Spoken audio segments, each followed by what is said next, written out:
안녕하세요. LA의 정규수입니다. 구독과 좋아요 알람 설정은 영상 제작에 큰 힘이 됩니다. 자, 오늘 2부 영상 준비했는데요. 다뤄볼 주제는요. 자, 테슬라 대폭발 온화라는 주제 다뤄봅니다. 자, 그리고 엔비디아 누적되고 있는 힘이라는 주제 다뤄보고요. 자, 조정이 오고 있는 이유에 대해서도 한번 살펴봅니다. 그 외 테슬라 소식과 미국의 매크로 상황들 살펴보도록 합니다. 자, 우리 먼저 이 Fear and Greed Index, 공포와 탐욕 지수 한번 살펴보겠습니다. 자, 지금 공포와 탐욕 지수 숫자는요, 7자를 보이고 있습니다. 자, 뭐 나쁘지 않아요. 여전히 투자자들은 굉장한 욕심이 있습니다. 자, 70.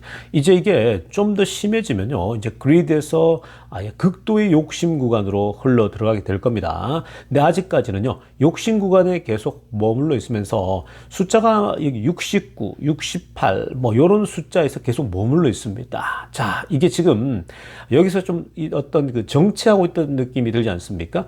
이게 바로 오늘 일부 때도 살펴봤고, 계속해서 요즘 어떤 주식시장에 대한 조금 그 우려 섞인 얘기들, 이런 얘기들이 나오다 보니까 조금 지금 정체해 있죠. 자, 그렇다고 해서 전체적인 투자들의 열기는요, 여전히 지금 강력하다는 건 드러납니다. 불과 한 달 전, 한 3, 4주 전만 하더라도 extreme fear, 완전 극도의 공포 상태에 있지 않았습니까? 자, 그거에 비하면 지금은 굉장히 좋은 거고요. 다만, 지금 오늘도 우리가 제이미 다이먼이 나와서 시장이 너무 나이브한 것 같다. 뭐, 시장이 지금 이 관세에 대해서 너무 그냥 느슨하게 생각하는 것 같다. 너무 쉽게 생각하는 것 같다. 이런 식의 이제 지적하지 않았습니까? 그것뿐만 아니라 좀 굵직굵직한 인물들이 나와가지고요. 하나둘씩 경기 침체를 걱정해야 될 수도 있다. 이런 얘기를 툭툭 던지니까 참 시장이 지금 조금 머뭇거리고 있는 거죠. 자, 이런 지금 뭐 2분기에 대한 실적 이런 것들도 아마도 이 어떤 성장성이 좀 무너질 것이다. 이런 얘기거든요. 그런 게 나오면 주가가 밀리지 않을까, 주가가 뭐 떨어지지 않을까, 이런 우려감들을 제시하고 있는 거거든요. 자, 그런데 지금 전반적으로는요, 여전히 이 투자들은 트럼프 1기 때 경험을 바탕으로 좀 움직이는 거예요. 그래서 관세, 어차피 중국은 정리될 거고, 러시아 문제도 정리될 거고, 이런 것들을 예상하다 보니까 지금 뜨거워지고 있는 겁니다. 어차피 관세는요, 더 악화될 가능성은 지금 약해요. 오히려 좀 어떤 그동안 걱정하고 있는 것들이 점점 줄어들면 줄어들 수 있지 더 늘기는 어려운 그런 상황이거든요. 그러니까 투자들이 오히려 긍정적으로 보고 지금 접근하고 있는 겁니다. 자, 이어서 살펴볼 것은요, 선물 시장과 오일 가격 10년 물금리 체크해보면요. 자, 지금 선물 시장은요, 하락 중에 있습니다. 자, 지금 보시면 전체가 피바다죠?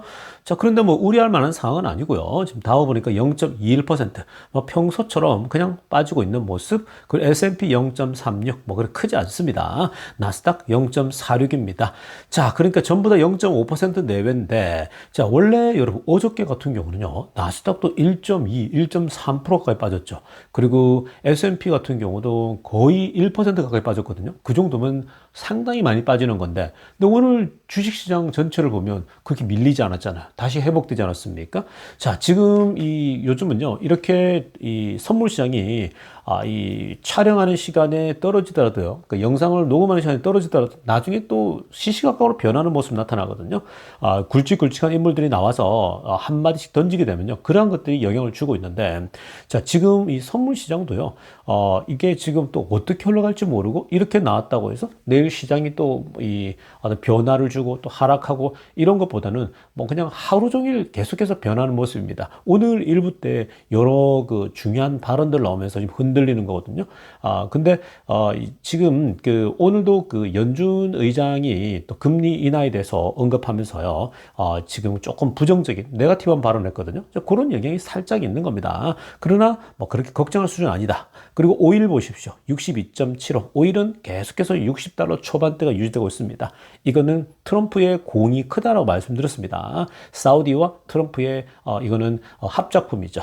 자, 그리고 10년 물금리 4.43입니다. 지금 뭐 10년 물금리도 똑같아요. 뭐 4.4, 4.3, 4.5 여기서 머물러 있고 더 위로 미친 듯이 안 오른다는 게 그나마 안정감을 주고 있다. 이건요, 그냥 계속해서 연준의 금리 인하가 있어야지 10년물 금리는 내려오는 겁니다. 이게 내려와야 부동산도 활발히 되는데 지금 뭐 부동산 거래가 꽉 막혀 있죠. 부동산이 굉장히 어려운 그런 상황입니다. 자, 지금부터는요, 미국 경제 상황과 매크로 이슈들 체크해보고 가겠습니다. 자, 가장 먼저 살필 소식은요, 엔비디아 소식입니다. 자, 엔비디아가요, 굉장한 빌드업을 계속 해나가고 있습니다. 에너지가 계속 축적되고 있는 그런 분위기입니다. 자, 일단 위에 빨간색으로 하려고 보면요, 엔비디아의 CEO 젠슨 황이 오늘 발표를 했습니다. 아래쪽에 지금 사진 보시면요, 지금 뭐 TSMC랑 그 다음에 그 대만 있죠. 대만의 엔비디아와 해가지고 뭐 대만의 기업들하고 뭔가 협력하는 모습들이 나오거든요. 뭐 지금 그 보시면요, 어떤 얘기를 했냐면 오늘 그 젠순항이 발표를 했는데, 저 엔비디아가 이 타이완과 협력을 하겠다고 합니다. 어떤 협력을 하느냐? 타이완의 첫 번째 타이완's first giant AI supercomputer라고 합니다. 그러니까 타이완의 첫 번째 그 아주 거대한 AI 슈퍼컴퓨터를 만드는데 협력을 해가지고 젠순항이 도와주겠다라고 얘기를 했습니다. 자, 여러분, 이거 일단 기본적으로는요, 타이완이잖아요. 타이완이기 때문에 뭐 트럼프 대통령이 이것에 대해서 태클 걸 이유가 별로 없습니다. 만약에 이게 중국이었잖아요. 그러면 중국에서는 또 트럼프 대통령이 태클 걸 수가 있겠죠. 야, 나 좀 보자, 이럴 수 있는 겁니다. 근데 지금 뭐 타이완이니까 괜찮고, 그리고 또 두 번째는 타이완이 이 고향이지 않습니까? 젠순항이 이 타이완 출신이지 않습니까? 부모님이. 그러니까 결국은 타이완하고 또 이렇게 모국을 돕는다? 뭐 이거 당연한 얘기지 않습니까? 그러니까 결국 이 젠순항이 타이완하고 또 협력해가지고 이 앞으로 AI를 준비하는데, 이게 지금 여러분 타이완의 첫 번째 거대 슈퍼컴퓨터를 만드는데 결국 이 젠순항에 즉 엔비디아의 칩이 들어가잖아요. GPU가 막 또 어마어마하게 이게 또 들어가는 거거든요. 그러니까 여러분 이런 걸 보면 지금 이 엔비디아의 지금 앞으로 수요, 그러니까 이 디맨드 자체가요, 이거는 사실 한계가 없어요. 그러니까 지금 대만에 이렇게 큰 거 하나 슈퍼컴퓨터를 만든다? 이게 대만뿐이겠습니까? 그리고 대만 안에도 뭐 이걸 한 개만 만들겠어요? 이거 구축하는데 오래 걸리지 않습니까? 시간이 기본적으로 걸리잖아요. 그 셋업하고 그뿐입니까? 사실 지금 뭐 곳곳에서 이런 요청을 하게 될 거라고요. 스스로 할 수 없는 것은요, 결국 엔비디아로부터 우리 파트너십을 맺어가지고 도와달라고 하겠죠. 지금 모든 나라들이요, 각국들이 이런 자신들만의 슈퍼컴퓨터랄지 이런 그 GPU로 데이터 처리하는 그게 없으면요, 사실 이 국가 운영 자체가 안 되는 시대로 가고 있어요. 그만큼 지금 AI 시대로 진입하고 있는데 손을 놓고 있으면요, 그거는 완전 이제 AI의 식민지가 되겠죠. 자, 그래서 지금 이제 우리나라도 이번에 이제 새 정부가 들어서면요, 앞으로 5년 동안 집중해서 하면 돼요. 여러분, 우리나라는 계속 말씀드렸지만 엄청난 저력이 있는 나라예요. 우리 국민들이 한번 하겠다고 또 뭉쳐버리잖아요. 안 될 게 없습니다. 그러니까 우리가 지금 지난 3년간 완전히 나라가 엉망이 됐잖아요. 그러니까 아예 지금 미래에 지금 달려가고 있는데 쫓아가지를 못한 거예요. 충분히 할 수도 있었는데도. 그러니까 이제 이번에 이제 6월 달부터 바뀌니까 집중하잖아요. 한 2, 3년 집중하게 되면 충분히 또 우리가 대한민국이 저력이 있기 때문에 쫓아갑니다. 대한민국은 또 뭉쳤다 그러면 뭐, 그리고 또 기본적으로 인프라가 좋지 않습니까? 인력들이 좋고, 또 한국 사람들 일 처리하는 거 보면 빠르게 처리하거든요. 그러니까 빠르게 할 수 있기 때문에. 그리고 이제 정치가 안정되고 그러게 되면요, 사실 괜찮아요. 근데 중국 같은 경우는요, 저러다가 시진핑이가 뭐 막 저렇게 달려가는데 본인의 또 이 소위 말해서 이데올로기에 뭔가 이 소위 거추장스럽게 맞짱을 뜬다 이러면요, 언제 저것도 뒤집어 풀지도 몰라요. 그러니까 자신의 입지가 위태로워진다. 지금 중국 안에 그런 게 많이 나오잖아요. 경제가 어려워지니까 시진핑을 지금 이제 정리하자, 뭐 이런 얘기도 나오고 이제 그런 얘기 흘러나오지 않습니까? 그러니까 그게 시진핑이가 입지가 뭐 불안해지면요, 금세 이런 거 다 필요 없어 뭐 이러면서 또 볼 수 있는 거예요. AI 같은 거. 옛날에 왜 중국의 빅테크들 잭마 같은 사람을 막 그냥 내쫓아 버렸지 않습니까? 그러면서 그냥 이 전체적으로 중국이 막 골로 가지 않습니까? 그러니까 그런 겁니다. 그러니까 지금 우리나라도요, 충분히 이런 지금 젠순항이랄지 엔비디아로부터 칩을 빨리 받고 공급받을 건 공급받고 협약은 협약하고, 그리고 우리나라도 자체적으로 슈퍼컴퓨터를 계속 만들어가면서 AI 시대로 나가야겠죠. 근데 이게 여러분 결국은 엔비디아는 앞으로 굉장히 많은 나라의 수요가 수가 계속 있다라는 거예요. 그러니까 이런 지점들이 엔비디아의 에너지가 계속 축적되고 수요는 계속 강하죠. 그러니까 결국은 주가는요, 엔비디아 주가는 또 누적됐다가 한번 또 폭발할 거예요. 2차 폭발. 지난번에 또 계속 폭발하면서 올라왔지 않습니까? 그 대폭발하는 시점이 또 오게 됩니다. 자, 이어서 살펴볼 소식은요. 오늘 사실 지금 선물상이 좀 내리는 건요. 이 얘기 때문입니다. 자, 지금 이게 이제 미국의 현재 10년물 금리 또 이 5년물 뭐 이런 채권 금리가요. 뭔가 이제 흔들렸거든요. 그게 왜 그러냐면 연준이 어떤 시그널을 보내냐면요. Just one rate cut in 2025라고 했습니다. 그러니까 올해 25년도에 금리는 just one rate cut이라는 거예요. 한 번 정도 rate cut이 있을 수 있다는 겁니다. 자, 여러분, 한 번 정도만 금리를 내릴 수 있다는 것은 시장에 조금 사실 어려움을 주죠. 왜냐하면 올해 적어도 2번 정도는 내릴 줄 알았거든요.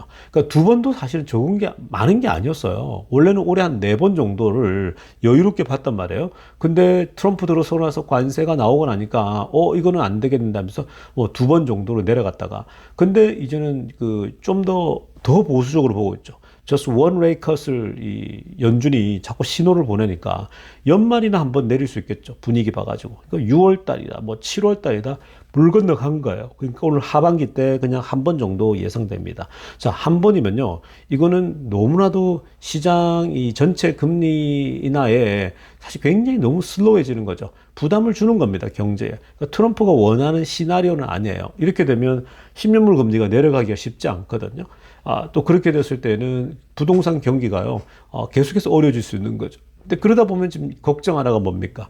뭐 또 상업용 부동산이 할지 이런 것들이 계속해서 금리가 너무 높게 유지되고 있어서 붕괴의 시나리오가 나오는 거 아닌가 이런 얘기들 또 흘러나오고 있거든요. 그러니까 부동산 쪽도 또 뭔가 또 발화가 될 수가 있다. 뭐 등등 여러 가지 지금 현재 우려 섞인 것들이 나오고 있습니다. 그러니까 연준이 빨리 금리를 내려줘야 되는데 연준이 왜 이렇게 한 번만 내리겠다 그러겠습니까? 이게 지금 올해가 예상이 안 된다라는 거거든요. 특히 이제 트럼프의 관세 정책이 없었다라면 괜찮은데 관세 때문에 지금 뭔가가 물가의 압박은 계속 있다는 거죠. 그게 뭐 한 번에 툭 튀건 두 번에 튀건 간에 어느 정도 올랐다 일시적인 간에 일단 예상이 안 되는 거예요. 그러니까 제롬 파월은 트럼프의 관세가 어느 정도까지 또 어느 규모까지 어떻게 될지는 아직은 모르겠다는 거거든요. 그나마 다행인 것은 트럼프 대통령이 여기서 더 지르진 않아요. 트럼프 대통령도 다 파악했거든요. 적어도 올해 땡스기빙 때까지는 적어도 이번에 추수감사절 크리스마스 때까지는 이게 지금 확보가 돼야 되는 거지. 이 물건들이 확보가 돼야 되니까 트럼프가 빨리 수습을 한 겁니다. 자, 아무튼 오늘 또 금리 한 번이라니까 그냥 지금 이런 부분에 대해서는요. 그냥 슬로우하게 여러분들도 가셔야 돼요. 우리가 지금 주식시장이 사실은 굉장히 더 빠르게 상승할 수 있는데 지금 많이 올라왔는데 지금 주춤하고 있잖아요. 머물러 있지 않습니까? 시장은 뜨거운데 심리 상태가 근데 멈추고 있는 건요. 이런 것들 때문에 굵직굵직하게 오늘 제이미 다이먼이 얘기했죠. 그리고 연준 의장이 또 나와서 한 번 할 거다 이런 것들이 굉장히 조심스러운 발언들이 계속 나오다 보니까 시장도 조심스럽게 가요. 근데 여러분 그 큰 그림으로 보면요. 꾸준하게 계속 올라갈 거예요. 트럼프 일기 때랑 비슷하게요. 그러니까 그런 점 보면서 너무 겁먹기보다는 그냥 꾸준하게 이렇게 조정이 와주잖아요. 땡큐인 거예요. 조금씩 사모아 가시면 됩니다. 자, 이어서 살펴볼 소식은요. 지금 선물 시장이 좀 흔들리는 거 보면서 결국 이 이유가 이 투자자들이 여전히 두려움이 있다라는 거죠. 투자들이 어떤 두려움이 있느냐? 빨간색으로 하나 보세요. Trade relief could fade faster라고 그러죠. 그러니까 지금 이 무역 관세 계속 매기고 있다가 뭔가 이제 유예가 됐지 않습니까? 자, 그것에 대해서 사람들이 굉장히 이제 어떤 기분 좋은 그런 상황이 펼쳐졌죠. 안도를 하지 않았습니까? 근데 그게 빠르게 희석될 것이다. 빠르게 그 안도감이 사라질 수도 있다라고 그런 분석들이 나오는 거예요. 오늘 제이미 다이먼 얘기를 할지 곳곳에서 그런 얘기들이 흘러나왔습니다. 그러니까 그 말은 아직 그 관세 부분에 있어서 정리가 안 되고 안 되는 부분이 있고 막 아직 중국과의 그 어떤 거래도 뭐 아직 확실한 거 없지 않냐 뭐 이런 얘기들 계속 흘러나오고 있는 거거든요. 그러니까 이 부분은 지금 의구심들과 불안감이 계속해서 존재하고 있는 거예요. 그러니까 전체적으로 주춤하고 있고 주식시장이 한번 쫙 올랐다가 지금 이제 숨고르게 하고 있거든요. 근데 이런 것들은요 좀 조금 과한 걱정이에요. 그러니까 지금 오늘도 제이미 다이먼 나왔지만 이런 항상 투자를 하다 보면요, 이런 염려가 있어요. 걱정이 항상 그 리스크를 생각해 보면은 이것도 있을 수 있고 저것도 될 수도 있고 여러 가지 가능성이 있잖아요. 근데 그런 자꾸만 부정적인 생각만 하다 보면요, 절대로 투자를 못 해요. 어떻게 투자를 하겠습니까?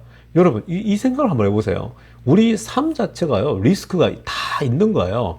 그러니까 여러분들이 예를 들면은 한국을 간다. 제가 미국에서 비행기 타는 거 있지 않습니까?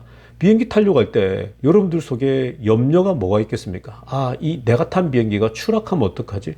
내가 탄 비행기가 또 그 공항에서 내려가지고 갈 때에 뭐가 이 바퀴가 안 열려가지고 또 뭐 이 어떤 그 새가 뛰어들어가지고 뭐 비행기가 엔진이 폭발할 수도 그럴 이 가능성이 있지 않습니까? 저 그런 것들 영화에서도 보고 실제로 일어나기도 하고요. 자, 그러니까 그런 염려를 하면 그런 염려가 많은 사람들은 비행기를 탈까 안 탈까? 안 탈 거 아닙니까? 아, 비행기를 안 타면 한국에 어떻게 가요? 어떻게 여행을 합니까? 여행 자체가 비행기가 없으면 안 된다고요. 그러니까 우리 삶은요, 다 리스크가 있는 거예요. 내가 비행기를 타더라도 그 가능성은 늘 있지만 그 가능성이 굉장히 약하지 않습니까? 그러니까 사람들이 보면요, 뭐 투자를 하건 무슨 일을 하건 거기에 리스크가 있고 두려움이 있는데 그걸 뚫고 가고 리스크를 감안하고 걸어가는 사람들이 결국은 여행도 한국도 여행 가고 또 뭐 스페인도 가고 유럽도 가고 하는 거죠. 더 많이 보는 거죠. 돌아와서 사람들에게 그 얘기를 할 수 있는 거 있잖아요. 근데 그 두려움 때문에 여행지를 못 간 사람들은요, 그냥 늘 여기에 있는 거죠. 여기서만 있으면서 그냥 살아가는 거거든요. 그러니까 다 마찬가지예요. 투자도 마찬가지고 다 똑같습니다. 지금 투자하는 데서 이런 염려들 다 있죠. 다 리스크가 다 있습니다. 그럼에도 불구하고 그냥 베팅을 하는 거죠. 그러니까 사실 그 베팅하는 배경에는 제가 늘 말씀드리잖아요. 이런 리스크를 생각하면 투자 못 하는데 장기적으로 10년 뒤를 보고 투자를 한다라는 거예요. 그 10년 동안 지가 이렇게 바닥을 치건 어떻든 간에 우리는 테슬라라는 기업이 10년 뒤에는 충분히 성장할 거다라는 기대감 속에 투자를 하는 거거든요. 뭐 엔비디아도 마찬가지고 미국 주식 전체가 그렇다라는 거예요. 자, 그런 관점으로 투자한다면요, 이런 리스크에 대해서는 좀 우리가 태연해질 수가 있고, 그래서 제가 늘 운동하라고 말씀드리지 않았습니까? 긴 안목으로 투자할 수 있길 바랍니다.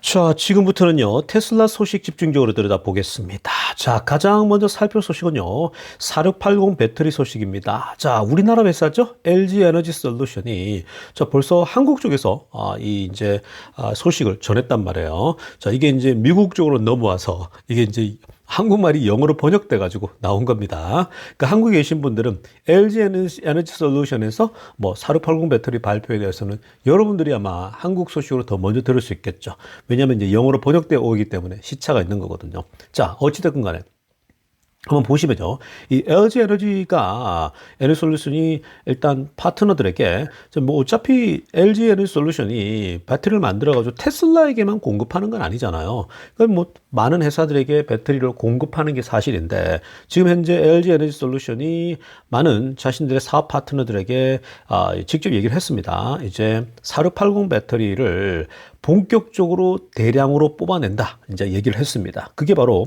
6월달 to 줄라이입니다. 그러니까 June to July죠. 지금 이제 5월 20일이거든요. 오늘요. 5월 19일이거든요. 그러면 이게 이제 그 6월 달이면 이제 열흘 정도 남았죠. 그러니까 본격적으로 6월, 7월이니까 자, 이제 그 여름을 뜨겁게 이제 달구는 그게 오고 있는 겁니다. 자, 6월 달부터 7월 달 사이에 본격적으로 이제 새로운 공장에서, 대한민국에 있는 공장이죠, 배터리 셀 프로덕션을 램핑업 하겠다. 즉 4680 배터리를 대량으로 이제 들어간다는 겁니다. 그리고 that volume would increase significantly from there라고 합니다. 그리고 그 생산 양 있죠. 양도 이제는 본격적으로 어마어마하게 늘어날 것으로 보고 있습니다. 자, 여러분, 이게 결국 4680이라고 하는 것은 테슬라가 요청한 거거든요. 가장 먼저. 자, 테슬라가 요청했고, 결국 테슬라는 이 4680 배터리를 본인들도 하고 있지만, 그건 이제 이 소위 사이버 트럭에 집어넣는 것하고 충분한데, 그게 조금 남는 그 정도 수준이란 말이에요. 근데 지금 테슬라는 올해 하반기부터 세미트럭이 이제 출시되잖아요. 그 세미트럭에는요, 어마어마한 이 4680 배터리가 한꺼번에 들어가야 된단 말이에요. 그러니까 결국은 그냥 이 작은 배터리를 넣었을 때에는 그건 아예 할 수가 없는 거고요. 결국 4680 배터리가 사이즈가 크니까 그걸 이제 집어넣는 거죠. 자, 그렇게 4680 배터리를 이제 집어넣더라도 테슬라 회사 자체 생산량 가지고도요, 부족한 거예요. 그러니까 결국 LG에게도 요청을 했었고 파나소닉이 요청했는데 파나소닉은요 늘 한다 했는데 아직 지금 소식이 별로 무소식이에요. 근데 역시 우리나라 회사 LG가 이제 본격적으로 대량 생산 들어간다는 거죠. 그만큼 LG가 이제 이것들 그 4680도 없던 배터리이기 때문에 이런 것들을 계속 실험해 봤단 말이에요. 근데 이제는 확실하게 수율이 올라오는 겁니다. 배터리는 그 수율 싸움이거든요. 사실 이게 수율이라는 게 90%, 95% 가까이 나와야 이게 성공적이라고 평가하거든요. 근데 배터리가 생각보다 굉장히 예민하기 때문에 수율 올리는 게 쉽지 않아요. 그러니까 테슬라도 그 수율을요, 막 95%까지 올리는 게 만만치 않은 거죠. 그 테슬라보다 사실 LG나 우리나라 회사가 배터리를 더 잘 만든단 말이에요. 워낙 또 히스토리도 있고. 그래서 이 LG가 공급해 준다니까 4680을. 그 테슬라는 이 타이밍이 맞는 거예요. 지금 많이 받아놔야 돼요. 받아야 이제 하반기에 뭐 9월, 9, 10, 11, 12 공장도 세워지잖아요. 거기에 이제 4680 배터리가 들어가는 거예요. 그러면 이제 여기서 지금 재고량이랄지 이런 걸 쌓아놔야 될 거 아닙니까? LG로부터 계속 받겠죠? 그래서 이걸 이제 배터리를 만들어 놓으면 결국 이제 내년부터 그 세미트럭이 대량 생산 들어간단 말이에요. 그때 때려 넣는 거예요. 그러니까 일단은 6월, 7월부터 물건을 다 공수받아야 되겠죠. 계속 받아가지고 결국은 8, 9, 10 동안 이 배터리를 패키지로 만들어야 될 거 아닙니까? 그렇게 만들어서 결국은 10월, 11월, 12월 달에 이제 집어넣어서 워밍업을 하고 파일럿 생산하고 그 다음 내년부터는 쫙 뽑아 나간 겁니다. 그러니까 이 타이밍이요. 전부 다 테슬라에게 거의 집중되어 있다고 보면 됩니다. 나머지 회사들의 파트너들에게는요. 그들도 원하겠죠. 4680을. 테슬라가 하고 있으니까 우리도 이거 쓰겠다라는 거거든요. 그게 GM이 될 수도 있고 또 포드가 될 수 있는 거거든요. 그러나 주력 이 소위 말해서 이 파트너는요. 테슬라입니다. 여기서 뭐 구체적으로 밝히진 않지만 결국 테슬라에게 공급하기 위해서 시작한다라는 겁니다.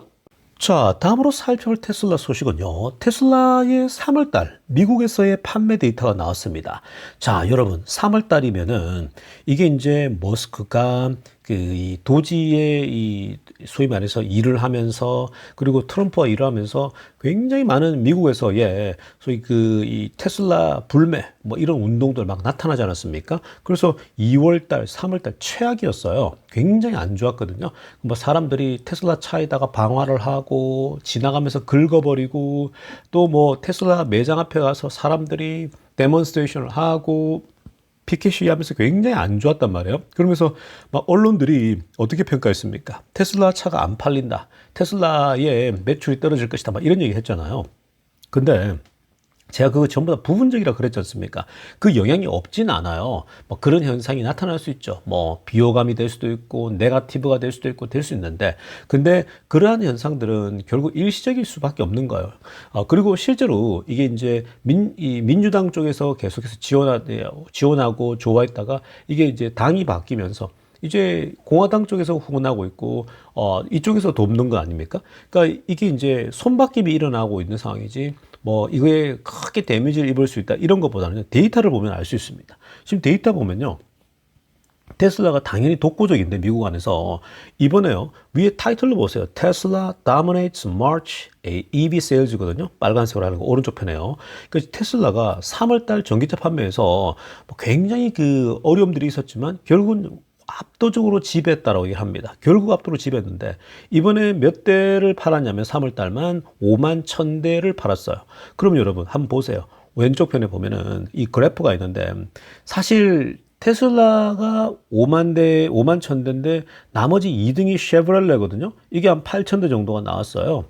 이게 좀 올라왔죠. 그리고 뭐 나머지 보면 포드가 지금 뭐 7,000대 정도. 그러니까 GM하고 포드잖아요. 결국 8,000대, 7,000대 이제 올라온 겁니다.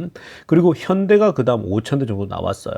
현대가 지금 이번에 4등 정도 했거든요. 그리고 BMW가 있고 BMW가 좀 전기차를 좀 그래도 만들어가 제법 팔고 있어요. 왜냐하면 겉모습 굉장히 휘황찬란하게 만들어 놨거든요.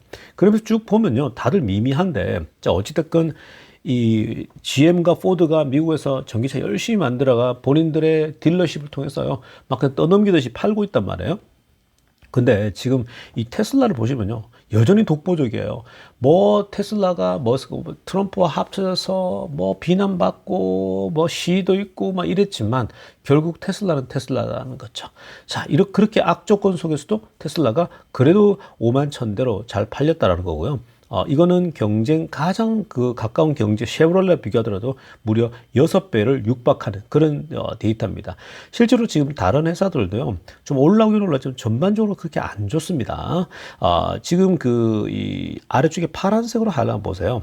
뭐 일단 그 GM하고 포드가 2, 3위를 차지했지만요. 이 쉐보레레만 274% 오른 거거든요. 근데 이거는 그냥 그 지난달에 못 팔아가지고 올라오기도 하고요. 뭐 가끔씩 얘네들은 왔다 갔다 해요. 그러니까 일관성은 없어요. 이러다가 또 다음번에는 마이너스 되고 이러거든요. 근데 이번에 포드 보세요. 마이너스 13%입니다. 지난번에 되게 잘 됐다가 그러면서 이제 드디어 포드가 날아간다 그랬는데 안 됐어요.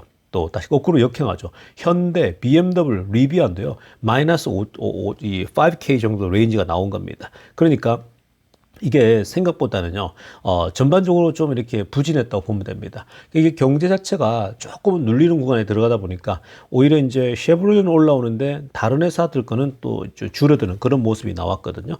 자, 아무튼 3월 달이 전반적으로 어려운 형국이었는데 테슬라가 지배하는 미국의 데이터를 보였다는 점 보시면요. 그 정도 안도할 수 있는 숫자입니다. 굉장히 악조건 속이었는데, 그러니까 이게 그만큼 공화당 쪽이나 이쪽에서도 많이 사줬다라고 보면 되고요. 그리고 정치와 상관없이 그냥 그런 거 관심 없이 좋은 퀄리티의 차를 찾는 게 보편적이에요. 막 뭐 문제가 있어도요. 그냥 좋은 건 좋은 걸 타요, 여러분. 아무리 그렇다 치더라도 그 정치에 민감해서 나 이거 안 사 하는 사람요. 굉장히 아주 약한 어떤 그런 퍼센테이지가 있다고 보시면 되겠습니다. 자, 이어서 살필 소식은요. 일론 머스크의 엑스아이입니다. 자, XAI가요. 이번에 또 압도적인 지금 그 이 전체 슈퍼컴퓨터 세팅을요 또 하고 있습니다. 자, 일단 어떤 소식이 알려졌냐면요. 아래쪽 사진 한번 보세요. 여러분, 이 사진은요 뭐냐면 바로 메가팩입니다. 자, 어마어마한 양의 메가팩이 도착해 있거든요. 무려 사이즈가 168개라고 합니다. 자, 168개의 메가팩 가격으로 따지면요 1억 5천만 불 이상의 어마어마한 양입니다. 근데 이 메가팩이 보통 어떻습니까? 그리드에 쓰지 않습니까?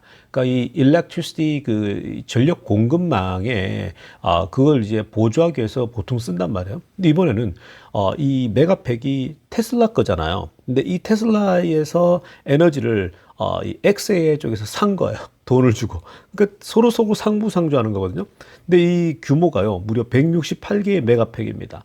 근데 이 168개의 메가팩이 결국은 무엇을 해요? 클러스터스 2입니다. 자, 클러스터스 1이 있었지 않습니까? 그거는 지난번에 제가 자주 설명해 드렸는데, 자, 그게 이미 가장 큰 the biggest, the most powerful supercomputer in the world라고 그랬죠. 그러니까 전 세계에서도 이 현재 그 클러스 1이라고 하는 거, 이게 사실 20만 개의 엔비디아 GPU 칩으로 만들어져 있거든요. 그러니까 세계에서 가장 크고 압도적인 그런 사이즈입니다. 근데 이제 이번에 이 세컨드, 두 번째 겁니다. 넘버 2를 만드는데, 이건 Next AI 슈퍼컴퓨터 클러스입니다. 이제 여기서 한 단계 더 업그레이드 해가지고 더 큰 소위 슈퍼 클러스를 또 만든다고 합니다. 이건 사실 이제 100만 개의 GPU를 생각하고 있지 않습니까? 근데 이게 되려면요. 결국은 안정적인 전기 공급이 돼야 되거든요. 근데 그러기 위해서는 뭐가 필요하냐? 바로 이 메가팩이 필요한 거예요. 여러분, 이 메가팩이요. 한 개, 두 개면은 뭐 그냥 짧게 공급할 수 있지만 168개 이 정도 규모면은 그냥 한 마을에 전기를 공급할 정도로 이 소위 말해서 전기가 부족할 때 뭐 2시간, 4시간 동안 계속 꾸준히 전기를 공급할 수 있는 거거든요.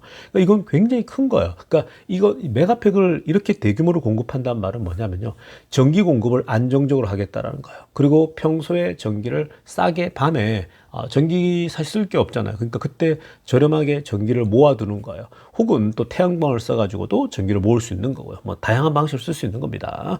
자, 그렇게 해서 이 전기 전력망을 탄탄하게 하겠다는 거죠. 왜냐? 앞으로 이제 또 두 번째 이 소위 슈퍼컴퓨터 클러스터는요, 이제 100만 개의 GPU가 들어갑니다. 이렇게 되면 기존에 있는 것보다 지금 거의 뭐 10배에서 혹은 5배에서 10배 규모로 더 커지는 거예요. 어마무시한 거죠. 이게 지금 데이터 처리가요, XAI 쪽에 엄청나요. 그러니까 오늘 우리가 마이크로소프트하고 테슬라가 그러니까 마이크로소프트하고 그록이니까 xAI 머스크 회사가 같이 지금 그 이 코퍼레이션 하는 거, 같이 이제 그 이 일하는 거 오늘 발표 나지 않았습니까?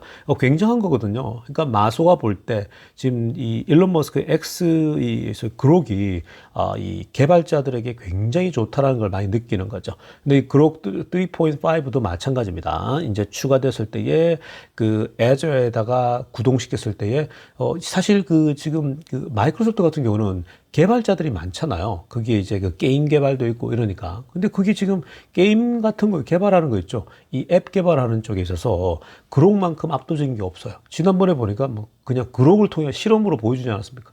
그록을 통해 가지고 다 작성해 버려요. 코딩도 그록이 다 해버립니다. 그러니까 이 마이크로소프트 입장에서는요 훨씬 낫거든요. 그리고 속도도 빠르고요.